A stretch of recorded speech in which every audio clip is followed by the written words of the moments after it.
the monk who slept too much. In the quiet hills of ancient India, where the forests hummed with cicadas and the rivers sang through valleys, there lived a young monk named Jivaka. He had entered the monastery with bright eyes and strong vows, hoping to follow the footsteps of the Blessed One, the Buddha. At first, Jivaka practiced with enthusiasm. He rose at dawn with the other monks, swept the temple grounds, studied the scriptures, and sat in meditation. But as the seasons passed, his zeal began to fade. One morning, instead of rising with the bell, he rolled over on his mat. "I will meditate after a little more rest," he told himself. When he finally opened his eyes, the sun was already high. By then, his brothers had finished chanting and gone to gather alms. Shame burned in his chest, but he excused himself. "I was tired. Tomorrow I will be better."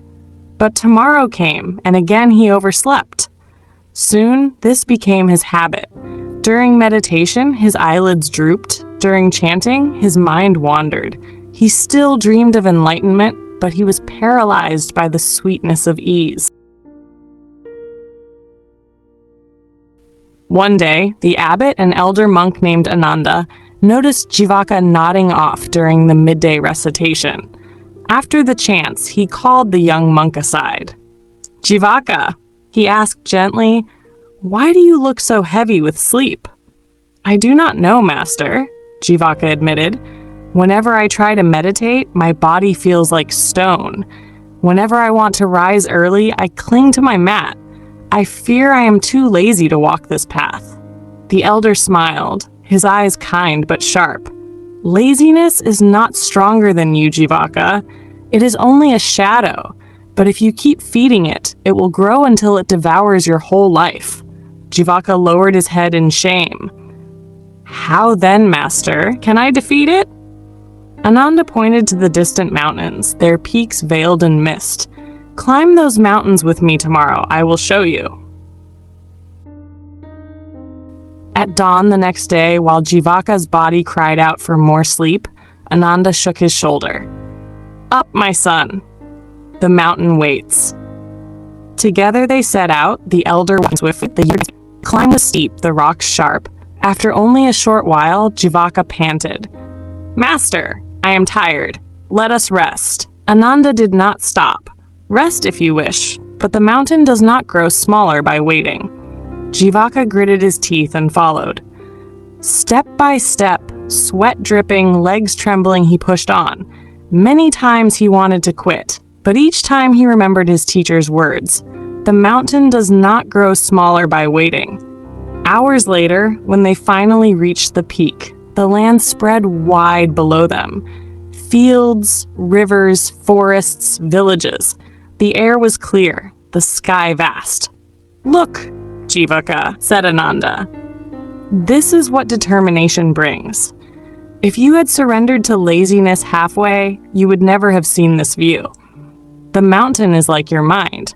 It is steep, it is tiring, but when you persist, you find freedom." Something stirred in Jivaka's heart. He realized that laziness had always whispered, "Later, later," while determination quietly said, "Now." And every time he listened to laziness, his life slipped away unnoticed, like sand through an open hand. From that day forward, Jivaka made a vow. He still grew tired. He still felt the pull of his mat, but he learned to rise anyway. When his body resisted meditation, he reminded himself of the mountain. When his mind grew dull, he washed his face, walked, or recited verses of the Dhamma. Little by little, determination grew stronger. Laziness still knocked at his door, but he no longer bowed to it.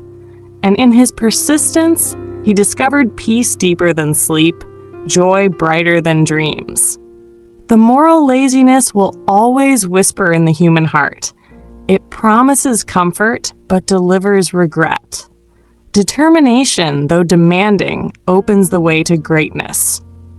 As the Buddha taught, By effort and heedfulness, by discipline and self-mastery, the wise make an island that no flood can overwhelm. Dhammapada 25.